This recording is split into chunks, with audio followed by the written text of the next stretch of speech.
Summer heat ను cool shades తో beat చేయండి. Mister opticals mister cool offer up to 75% of in summer glasses. Hi hello, welcome to Suman TV. నేను మీ రోషన్. దర్శకరత్న దాసర్ నారాయణరావు గారు నిజంగా ఈయన బతికున్నప్పుడు ఇండస్ట్రీ అంతా కూడా కలకలలాడిపోయిందని చెప్పుకోవచ్చు. ఒక రకంగా చెప్పుకోవాలంటే అంటే మనిషి చాలా స్ట్రైట్ ఫార్వర్డ్గా ఉంటారు. నేను కూడా చాలాసార్లు ఆయన కలవటం జరిగింది. ఆయన చనిపోయినప్పుడు కూడా ఆయన ఇంటికి వెళ్ళాను. ఇండస్ట్రీలో ఒక బాధ వచ్చిందన్నా, ఒక సంతోషం వచ్చిందన్నా ఫస్ట్ వెళ్ళి షేర్ చేసుకునే వ్యక్తి మనకి ఎవరైనా ఉన్నారు అంటే దాసర్ నారాయణరావు గారు అని ఇండస్ట్రీ మొత్తం చెప్తుంది. ఆయన ఒక డైరెక్టర్గా, ఒక యాక్టర్గా, ఒక ప్రొడ్యూసర్గా ఉన్నత శిఖరాలకు వెళ్ళారని చెప్పుకోవచ్చు. బట్ ఆయన ఇండస్ట్రీ నుంచి బయటకు వచ్చిన తర్వాత కూడా అంటే రాజకీయాలలో మినిస్టర్గా చేశారు, రాజకీయాల్లో చాలా బిజీగా ఉన్నారు. అయినప్పటికీ కూడా ఇండస్ట్రీని ఎప్పుడు కూడా ఆయన వదలలేదు. ఇండస్ట్రీలో ఉన్న మంచి చెడుల గురించి ఎప్పుడు అడగటము, ఎప్పటికప్పుడు మీటింగ్స్ పెట్టడం, ఫిలిం ఛాంబర్లో కూడా లేని వాళ్ళకి సహాయం చేయటం, హెల్త్ బాగలేకపోతే హెల్త్ పరంగా వాళ్ళకి సహాయం చేయటం, ఆర్థికంగా చితికిపోయిన ఆర్టిస్టులకు సహాయం చేయటం. ఆయన అలా పక్కన పెడితే దాసరి పద్మ గారు, ఆయన వైఫ్, అంటే అవుట్ ఆఫ్ ఇండస్ట్రీకి చాలా మందికి తెలియదు దాసరి పద్మ గారు చేసిన మంచి పనులు. నేను చెన్నైలో చాలా షూట్లు చేశాను. కొన్ని స్ట్రీట్లకి అయితే దాసరి పద్మ స్ట్రీట్ అని ఉంటుంది అనమాట. నేను ఆశ్చర్యపోయాను. చాలామందిని అడిగాను ఏంటండి అని. అంటే వాళ్ళు చెప్పింది ఏంటంటే దాసరి పద్మ గారు 24 క్రాఫ్ట్స్లో ఏ కష్టం వచ్చినా కానీ ఒక ఇంటికి ఒక అక్కలాగా, ఒక అమ్మలాగా నిలబడి అలా ఆ కష్టాన్ని తీర్చి ఆమె మళ్ళీ ఇంటికి వెళ్ళే అలాంటి మంచి గుణం అని చెప్పారు. అందుకే ఇండస్ట్రీ మొత్తం కూడా దాసరి పద్మ గారిని ఒక అమ్మలాగా భావిస్తారు. చాలా సందర్భాలలో మోహన్ బాబు గారు కూడా స్పందించడం జరిగింది. దాసరి పద్మ గారు వాళ్ళ అక్కగారి గురించి, అమ్మగారి గురించి, ఆమె గొప్పతనం గురించి, ఆమెకు సపోర్ట్ చేసిన విధానం గురించి చాలామంది చాలా విధాలుగా చాలా ప్రోగ్రాంలలో మైకుల్లో కూడా మాట్లాడారు. బట్ ఆమె చనిపోయిన తర్వాత ఆయన చాలా కృంగిపోయారు. దాని తర్వాత దాసరి నారాయణరావు గారు మళ్ళీ కొంచెం ఆరోగ్యపరంగా చాలా సెటిల్ అయ్యి చాలా ప్రోగ్రామ్స్లలో ఆయన పాల్గొనటం. ఏ ప్రీ రిలీజ్ ఈవెంట్ అయినా కానీ ఆ రోజుల్లో దాసరి నారాయణరావు గారు లేకుండా ఒక్క ప్రీ రిలీజ్ ఈవెంట్, అప్పుడు ఆడియో ఫంక్షన్స్ అంటాం, సక్సెస్ మీట్లు కూడా లేవన్నమాట. ఆయన వచ్చిన తర్వాతే స్టార్ట్ చేసేవాళ్ళు. అంత సెంటిమెంట్గా ఫీల్ అయ్యే దాసరి నారాయణరావు గారు చనిపోయిన తర్వాత చాలా గొడవలే జరిగాయి ఆ కుటుంబంలో. పెద్దగా ఆయన ఘాట్ను కూడా ఎవరు పట్టించుకున్న వాళ్ళు లేరని చెప్తున్నారు. ప్రజెంట్ అదే ఘాటు వద్ద చాలా పెద్ద గొడవ జరుగుతుంది. అసలుకి మొత్తం కూడా ఒక అడవిలాగా ఉంచేశారు. ఆయన మీద గౌరవం తగ్గిపోయిందని రాజా వన్నం రెడ్డి గారు, ఆయన శిష్యుడు, ఒక డైరెక్టర్, ఆయన కూడా ఆయన ఉన్నారు. ఆయన లైవ్లో మాట్లాడడానికి సిద్ధంగా ఉన్నారు. ఆయనతో మాట్లాడదాం. రాజా వన్నం రెడ్డి గారు నమస్తే అండి. సార్ నమస్తే అండి. ఎన్నో ఇయర్స్ ఆయన దగ్గర మీరు కూడా వర్క్ చేశారు, ఒక శిష్యుడిగా ఉంటారు. బట్ ఎందుకని అంటే ఇన్ని ఇయర్స్ ఆయన సమాధిని ఎవరు పట్టించుకోలేదా, లేకపోతే ఈ సంవత్సరమే ఆయన సమాధిని పట్టించుకోలేదా? ఒక అడవిలాగా మారిపోయింది దాసరి గారి ఘాటు, దాసరి పద్మ గారి ఘాటు. మార్నింగ్ నుంచి కూడా అన్ని సోషల్ మీడియాలలో, అన్ని పేజెస్లో కూడా ఇదే సర్క్యులేట్ అవుతుంది. కాబట్టి ఎందుకు అలా వదిలేశారు అసలు దాన్ని? సార్ ఏమీ వదలలేదు సార్. ఇదంతా కూడా చిన్న మిస్టేక్ వల్ల జరిగిందండి. ఏంటంటే సంవత్సరం కూడా ఆయన బర్త్డే మార్నింగ్ ఫ్యామిలీ మెంబర్స్, నేను, రాజేంద్ర కుమార్ గారు, వీలున్నప్పుడు గారు, శ్రీ కళ్యాణ్ గారు, రాలింగర్ గారు, ఇలాగా కొంతమంది వచ్చేవాళ్ళు. ఇది అయిన తర్వాత ఛాంబర్కి వెళ్ళేవాళ్ళం. 1వ తారీఖుని మొత్తం అంతా దాసరి గారు అల్లుడు గారు క్లీన్ చేసి ఆ రోజు పొద్దుటే వచ్చి ఆయనకి నివారించి భోజనాలు చేసేవాళ్ళం అండి. ఇంటికి వెళ్ళి భోజనాలు చేసేవాళ్ళం. లేదా ఛాంబర్ లో పని ఉందనుకుంటే ఇక్కడ వదిలిపెట్టి ఛాంబర్కి వచ్చి మళ్ళీ భోజనాలకు వచ్చేవాళ్ళం. అలా గత 9 సంవత్సరాల నుంచి జరుగుతుందండి. మే 1st నేను ఫోన్ చేశానండి మన దాసరి గారు అల్లుడు గారు. వారు వాళ్ళ మకాలం చేశారండి. మీరు కూడా వెళ్ళండి, అక్కడ రోడ్ వస్తున్నారు, 6 వే వచ్చింది, అక్కడికి మీరు వెళ్ళలేరండి, తిరిగి వెళ్ళాలి, ఊర్లోంచి కూడా కారు సహంలో ఆగిపోతుంది, అక్కడ నడిచి వెళ్ళాలి, కాబట్టి ఈ సంవత్సరం ఇక్కడే చేసేసుకుందాంలేండి అని అన్నారు. ఇప్పుడు కూడా శ్రీవాస్తో హేమంత్ ఆయన కూడా మీకు ట్వీట్ చేశారు, ఒక పోస్ట్ పెట్టారు. శిష్యులు అని చెప్పుకుంటారు, తండ్రిలాగా ఫీల్ అవుతాం అని చెప్తుంటారు, కానీ కనీసం ఒక వర్ధంతి జయంతికి కూడా నివాళులు అర్పించే వాళ్ళు ఎవరు లేరు అని కూడా ఒక పోస్ట్ చేశారు శ్రీవాస్తవ్ అనే ఒక వ్యక్తి కూడా. దానికి ఏం చెప్తారు? ఏమన్నా ఆయన కామెంట్ చేయడంలో చాలా నీచంగా చేశాడండి. ఒక డైరెక్షన్ డిపార్ట్మెంట్ కొన్ని వాల్యూస్ ఉన్నాయి, ఆ వాల్యూస్ మించి ఆయన పందులని పెట్టాడు. మేమందరం పందులు అంటాం, ఆయన శిష్యులందరూ పందులు అంట. మరి దాంట్లో పెద్ద పెద్ద హీరోస్ ఉన్నారు, ఆయన శిష్యుల్లో పెద్ద పెద్ద డైరెక్టర్స్ ఉన్నారు. సమాధి చూసుకోవడం కొడుకులు ఏంటి సత్తా ఏంటి వాళ్ళకు కూడా సమాధి కట్టమని పెట్టాడు. ఎంత కరెక్ట్ అంటారా? ఓకే, ఆయనకి ఎంత బాధ అనిపించిందో నిజంగా ఆ సిచ్యువేషన్ అలా చూసి. బాధ అనిపిస్తే ఇమ్మీడియట్ గా 10 మంది మనుషులు తీసుకొచ్చి క్లీన్ చేయించాలండి. బాధ అనిపిస్తే ఎవరు సమాధి చేస్తాడంటే బతుకున్న వాళ్ళు సమాధి చేస్తాడు. ఇప్పుడు మోహన్ బాబు గారు ఆయన శిష్యుడే, రాలి నరసింహరావు గారి శిష్యుడే, మురళీమోహన్ గారు ఆయన శిష్యుడే, మన ఎవరు ఆయన శిష్యులు గారు ఎవరున్నారండి? వీళ్ళందరూ కూడా పొందులేనా? ఓకే, ఏమండి ఈ మాట అనొచ్చు ఆయన? కాదు ఇప్పుడు ఆ వ్యక్తి మాట అన్నందుకు బాధగా ఉందా మీకు? అంటే మిమ్మల్ని కూడా ఉద్దేశించి అన్నారు కాబట్టి, లేకపోతే ఆ ఘాటును చూసి బాధగా ఉంది అసలు మీకు ఇప్పుడు? సార్ ఘాటును చూసి బాధ వేయడానికి గత 9 సంవత్సరాల నుంచి మేమే క్లీన్ చేస్తున్నాం. ఫ్యామిలీ మెంబర్స్ లో నేను ఉన్నాను. మేము క్లీన్ చేసుకుంటున్నాం, బ్రహ్మాండంగా నివాళులు అర్పిస్తున్నాం. ఈ సంవత్సరం ఇక్కడ వాచ్మెన్ గా ఉన్న ఆయనకి యాక్సిడెంట్ అయ్యి అతను రాలేదు 8 నెలల నుంచి. అందువల్ల వర్షాలు కురిసి పూల మొక్కలు కూడా పాకి పిచ్చ మొక్కల కింద అయ్యింది తప్ప ఆయనకి ఏ రోజు అపచారం జరగలేదు, ఏ రోజు అన్యాయం జరగలేదు. ఎందుకని ఈ రోజు కొడుకులు కూడా ఘాటు దగ్గరికి రాలేదంటే ఏమని చెప్తారు మరి? ఏమంటే కొడుకులు వస్తున్నారండి, కొడుకులు వస్తారు. దాంట్లో ఒక ఆయన లేరండి, అమెరికాలో ఉన్నారు చిన్నబాబు, పెద్దబాబు వస్తానని ఫోన్ చేశారు. ఓకే ఓకే, ఆయనకి వెళ్ళిపోవాలేదండి. Okay okay.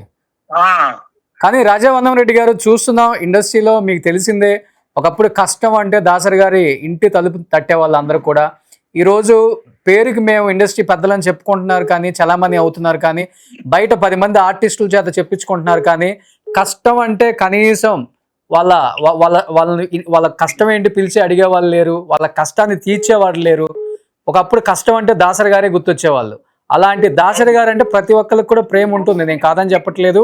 డెఫినెట్గా కొంతమంది ఆ ఎమోషనల్లో మేబీ కామెంట్ చేసి ఉండొచ్చు. ఇంకొకటి ఏంటంటే ఇప్పుడు ఇంతమంది శిష్యులని మీరు చెప్తున్నారు కదా, మరి ఏ శిష్యుడు కూడా అలాంటి ఘాటు ఆ పరిస్థితిలో ఉందని తెలుసుకొని కూడా క్లీన్ చేయించలేకపోయారు. ఈ మధ్య కాలంలో చూస్తే మీరు ఇండస్ట్రీ పెద్దల కన్నా కూడా యంగ్ హీరోస్ చాలా బెస్ట్ అనిపించుకుంటున్నారు. మంచు మనోజ్ని చూస్తే రీసెంట్గా ఒక వెంకీలో యాక్టర్గా చేసిన అతనికి పెరాలసిస్ వస్తే ఆయన ఇంటికి వెళ్ళి డబ్బులు ఇవ్వడం జరిగింది. ఈ మధ్యకాలంలో కొంతమంది ఆర్టిస్టులను ఆయన ఆదరించడం జరుగుతుంది. అలానే ఈ ఘాటు సిచ్యువేషన్ ఇలా ఉందని చూసి ఆయన ఇమీడియట్గా జేసీబీలు పంపించి క్లీన్ చేయించడం కూడా చూస్తున్నాం. మరి ఎందుకని మీరు అన్నట్లుగానే శిష్యులు అని చెప్పుకునే వాళ్ళు కాకుండా మంచు మనోజ్ గారు ఒక యంగ్ హీరో అక్కడికి వచ్చి ఆ ప్లేస్ ని విజిట్ చేసి ఘాట్ను సందర్శించి బ్లెస్సింగ్స్ తీసుకొని ఏమనిపించింది? ఆయన హీరో ఏంటంటే ఆయన ఫ్యామిలీ మెంబరు, దాసరి గారు మనవడు, ఆయన కొడుకు బిడ్డ. ఆయన కొడుకులకి మగబిడ్డలు లేరు. మోహన్ బాబు గారి తండ్రి ఆయన కాబట్టి, మోహన్ బాబు గారికి కొడుకు కాబట్టి దాసరి గారి మనవడు చేయవలసిన పని చేశాడు. హీరోగా ఆయన వచ్చి ఉంటాడు నా ఉద్దేశం ప్రకారం. మనవడుగా వచ్చాడు ఆయన, కుటుంబ సభ్యులుగా వచ్చాడు ఆయన, తెలుసుకొని వచ్చారు ఆయన. హ్యాట్సప్ టు మోహన్ బాబు గారి family, hats off to Manchu Manoj గారండి. ఓకే, వితిన్ 3 hours ఉన్నారు. ఎమ్మెల్యే గారిని గౌరవ పంపించారు, మొత్తం అంతా చెప్పారు. దీన్ని ఎమ్మెల్యే గారితో మాట్లాడి ఏమైనా సరే దీన్ని మనం సుందరవనంగా చేయాలి, స్మృతివనంగా చేయాలని చెప్పి వాళ్ళతో మాట్లాడారు. రేవంత్ రెడ్డి గారికి లెటర్ పెట్టమన్నారు. ఎవరో గారు ఎక్కడో చోట మిస్టేక్ జరిగిందని ఫ్యామిలీని తిట్టడం, మొత్తం శిష్యులందరూ కూడా ఎందుకు పనిచేయాలని చెప్పడం నాకు కరెక్ట్ కాదండి. ఎవడో పెడతాడు, తప్పు కాదండి. అది ప్రతి ఇంట్లోనూ 10 మిస్టేక్లు ఉంటాయండి. ఆ మిస్టేక్ ని భూతత్వంలో చూడకూడదు కదా సార్.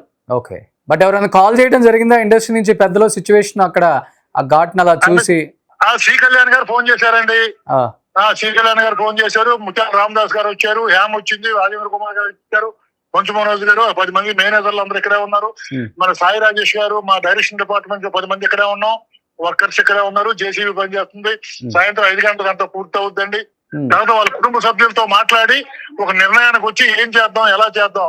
365 రోజు దాసరి గారి దగ్గరికి వెళ్తాకి ఆయన మనశ్శాంతిగా కూర్చోవడానికి ఏం చేద్దాం అనే ఒక నిర్ణయం తీసుకుని వాళ్ళ కుటుంబ సభ్యులతో మాట్లాడి మాకు కూడా మనసు బాగున్నప్పుడు ఈ వరానికి రావడానికి సిద్ధంగా ఉన్నామండి.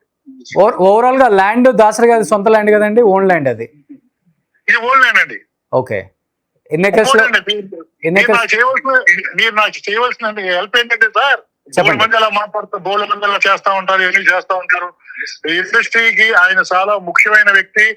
ఒక పరంగా చెప్పాలంటే 2004లో రాజశేఖర్ రెడ్డి గారు రావటానికి కారణం ఆయనంత కారణం, ఈయన యొక్క బస్ టూర్ కూడా అంతే కారణం. ఇది ప్రపంచానికి తెలుసు.